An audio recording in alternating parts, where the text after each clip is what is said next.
Bismillahirrahmanirrahim. Assalamualaikum warahmatullahi wabarakatuh. Anak-anakku sekalian, alhamdulillah pada kesempatan ini bersyukur kepada Allah Subhanahu wa taala atas rahmat dan limpahan kesehatan. Dan tidak lupa juga kita aturkan salawat serta salam kepada junjungan kita Nabi besar Muhammad sallallahu alaihi wasallam. Allahumma sholli ala sayyidina Muhammad wa ala ali sayyidina Muhammad. Nah, pada kesempatan kali ini Ibu akan menjelaskan materi mengenai Al-Quran dan hadis adalah pedoman hidupku. Nah, sebelum kita melanjutkan materi inti, Ibu akan menjelaskan kompetensi dasar. Yang pertama adalah meyakini Al-Quran, hadis, dan ijtihad sebagai sumber hukum Islam. Selanjutnya, adapun indikator pencapaian kompetensi adalah meyakini Al-Quran, hadis, dan ijtihad sebagai sumber hukum Islam. Adapun tujuan pembelajaran pada kesempatan ini adalah setelah mengikuti proses pembelajaran, peserta didik diharapkan dapat meyakini Al-Quran, hadis, dan ijtihad sebagai sumber hukum Islam. Selanjutnya, menunjukkan perilaku ikhlas dan taat beribadah sebagai implementasi pemahaman terhadap kedudukan Al-Quran, hadis, dan ijtihad sebagai sumber hukum Islam. Selanjutnya, menganalisis kedudukan Al-Quran, hadis, dan ijtihad sebagai sumber hukum Islam. Dan terakhir adalah mendeskripsikan macam-macam sumber hukum Islam.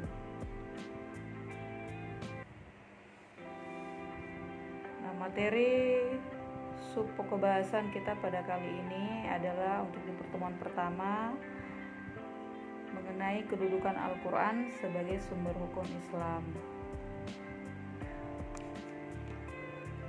Nah, selanjutnya tentunya anak-anakku sekalian sudah sering mendengar atau bahkan sudah memahami materi kita kali ini, yaitu mengenai Al-Quran. Jadi pada bab ini dijelaskan ada 3 sumber hukum Islam.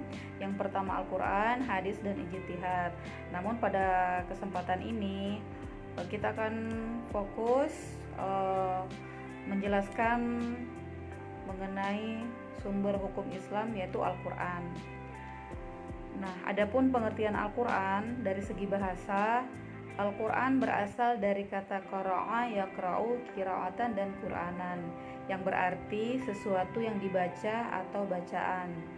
Dari segi istilah, Al-Quran adalah kalamullah yang diturunkan kepada Nabi Muhammad sallallahu alaihi wasallam dalam bahasa Arab, yang sampai kepada kita secara mutawatir, ditulis dalam mushaf, dimulai dengan surah Al-Fatihah dan diakhiri dengan surah An-Nas.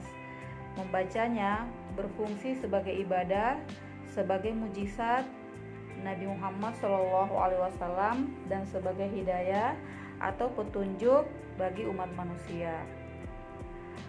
Kedudukan Al-Quran sebagai sumber hukum Islam. Sebagai sumber hukum Islam, Al-Quran memiliki kedudukan yang sangat tinggi. Ia merupakan sumber utama dan pertama, sehingga semua persoalan harus merujuk dan berpedoman kepadanya. Hal ini sesuai dengan firman Allah Subhanahu wa taala yang berbunyi, A'udzubillahi minasyaitonirrajim. Bismillahirrahmanirrahim. Ya ayyuhalladzina amanu atii'ullaha wa atii'ur rasula wa ulil amri minkum fa in tanaza'tum fi syai'in farudduhu ilallahi war rasuli in kuntum tu'minuna billahi wal yaumil akhir zalika khairum wa ahsanu ta'wila. Yang artinya, hai orang-orang yang beriman, taatilah Allah dan taatilah Rasul dan ulil amri di antara kamu. Kemudian jika kamu berbeda pendapat tentang sesuatu, maka kembalikanlah kepada Allah Subhanahu wa taala, atau dalam hal ini Al-Qur'an dan Rasulnya atau sunnah, jika kamu beriman kepada Allah dan hari kemudian, yang demikian itu lebih baik atau lebih utama bagimu dan lebih baik akibatnya. Surah An-Nisa surah keempat ayat 59. Selanjutnya adalah kandungan hukum dalam Al-Quran. Nah, di dalam Al-Quran, anak-anakku sekalian, memuat beberapa inti dari hukum-hukum dalam Al-Quran. Yang pertama, memuat akidah atau keimanan. Nah, akidah atau keimanan adalah keyakinan yang tertancap kuat di dalam hati. Akidah terkait dengan keimanan terhadap hal-hal yang gaib yang terangkum dalam rukun iman, arkanuman, yaitu iman kepada Allah Subhanahu wa taala, kitab suci, para rasul, hari kiamat, dan qada dan qadar, atau yang biasa juga kita sebut dengan rukun iman. Selanjutnya adalah syariah atau ibadah, akhlak atau budi pekerti. Nah, di dalam kandungan Al-Quran, hukum ini mengatur tentang tata cara ibadah baik yang berhubungan langsung dengan Al-Khaliq atau pencipta, yaitu Allah Subhanahu wa taala, yang disebut dengan ibadah mahdah, maupun yang berhubungan dengan sesama makhluknya yang disebut dengan ibadah ghairu mahdah. Nah, yang ketiga, selain berisi hukum-hukum tentang akidah dan ibadah Al-Quran, juga berisi tentang hukum-hukum akhlak. Nah, demikianlah anak-anakku sekalian pemaparan materi untuk di pertemuan pertama kita kali ini. Nah, untuk pertemuan selanjutnya nanti kita akan berlanjut kepada penjelasan mengenai hadis maupun ijtihad.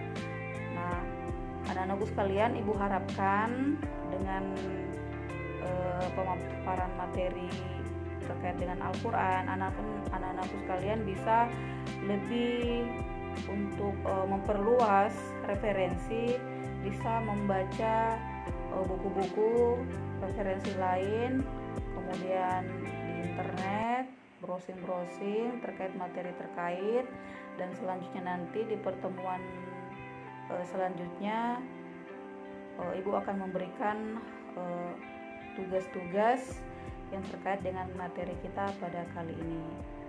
Ya, semangat belajar anakku dan selamat belajar.